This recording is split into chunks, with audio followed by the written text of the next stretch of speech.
Hi, boys and girls. We're back.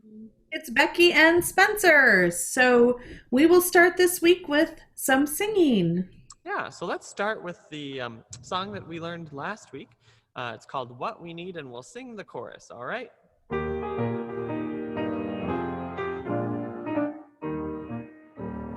Hospitality, courage, and kindness, grace is what we need to be compassionate, showing God's love to everyone that we meet. Sing it again. Hospitality, courage, and kindness, grace is what we need to be compassionate, showing God's love to everyone that we meet. All right. Thank you. We're going to start with a little activity, boys and girls. So I would like you to pretend for a moment that you cannot talk. So cover your mouth or just remember you're not going to say anything. All right. You have to find somebody in your house to try to communicate with and let them know that you're hungry and that you need to eat, but you cannot say anything. All right. So I'm going to give you about 20 seconds to go find somebody in your house that you are going to try and tell, I'm hungry, but you can't say it.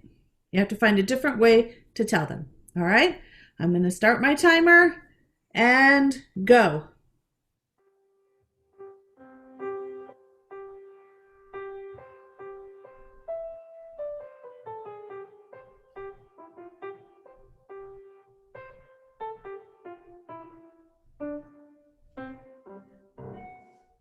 Everybody, they are hungry. They're hungry. Oh my goodness, kids, come on back. Were you able to communicate that you were hungry to somebody? If not, I hope that at the end when I said, they're hungry, that it helped you. Today's story is all about some babies that were powerless, which means they weren't able to change anything in their environment. And so they felt helpless and they had to have somebody help them. So maybe just like you, when you were not able to talk to somebody about how hungry you were, you needed me to help say they're hungry. And so this story is about some ladies who helped the babies in this story. So I'm going to read it to you. It is from Exodus, another book in the Bible, and it is from chapter 1. Because he was afraid, the king of Egypt gave a terrible command to 2 Hebrew midwives. Midwives were people who worked with women who were having babies. They helped ladies have babies. Their names were Shiphrah and Puah. He told them, when you are helping Hebrew women give birth, if the baby is a boy, kill him. If she is a girl, let her live. But the midwives answered to God, not the king. And so they let the boys live too.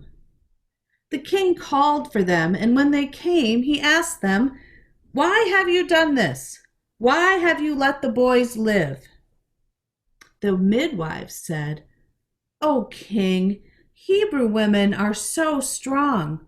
They give birth on their own before we can even arrive. The community grew and became strong, and God was pleased with the midwives. Their disobedience to the king was faithfulness to God. Then Shiphrah and Puah had children of their own. The end. So now I would like you, if you need to, pause the video and go get your coloring sheets.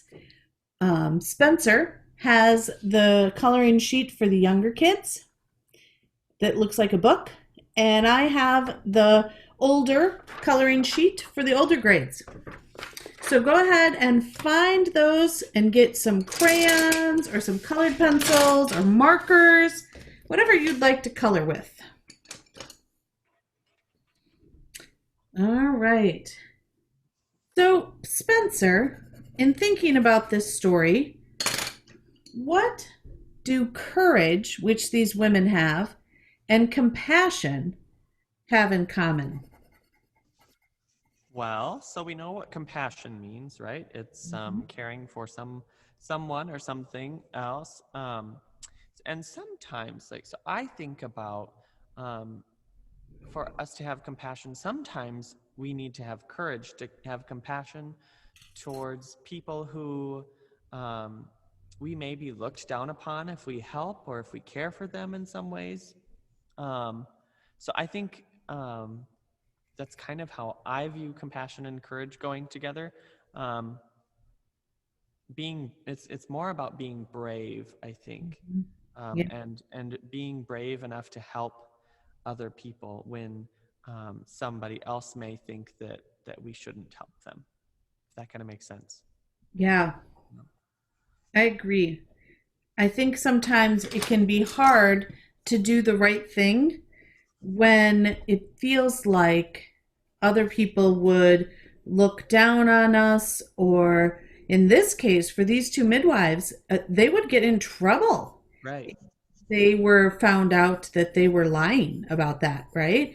Hmm. But they were um, saving those babies and helping all the children live.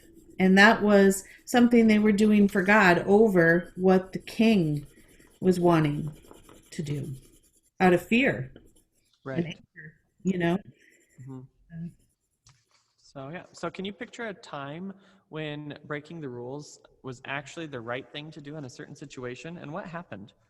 Yeah, that is a hard question, isn't it? Because usually we would always say, follow the rules, don't break the rules. But sometimes, like in this story, it's important to do the right thing, even if it means breaking the rules. So when I was in elementary school, this was a long time ago, boys and girls, um, I had a teacher who was not always kind. And he would be mean to one of the kids in the class. And of course, one of the rules would be don't ever talk back to the teacher. Don't, you always respect your teacher and stuff. But this teacher was not being respectful to a student. And so one day when he was being not very kind to the student in the classroom, I left the room and went down to the office and told on the teacher to the principal. And um, even though that feels like a pretty brave thing to do, it doesn't always end the way you hope it will, because when I got to the office, I was the one who got in trouble. And I had to sit in the principal's office because I had left class and tattled on a teacher. And that didn't feel very good for me. Eventually, this teacher, after lots of people made brave claims and told on this teacher, he was removed. But it wasn't for a long time. And that's also something that is a lesson in life, that things don't always change right away. Sometimes it takes time. Hmm. But it's still brave to do the right thing, regardless. Yes. And yeah. So, though the two women in this story showed compassion to those who didn't have power, like the baby boys that Pharaoh wanted to have killed. Who are some of the people you think, Spencer, that don't have much power in the world today? And are there ways that we could show compassion to them? Hmm. Well, the first thing that comes to my mind is our theme for the church year. It's the Love Your Stranger theme. I think there are people in our community that maybe, like in the immigrant community, that could really use our voices of help because um, I just think of moving to a different country and not being able to speak the language, and how much help I feel like I would want. And if we can offer help to people um, with compassion and courage, I think that is one of the most important things that we could do. Um, yeah. So, and ways we could help them, I'm not sure that I know exactly the ways, but there are always people we can ask to help. Yes.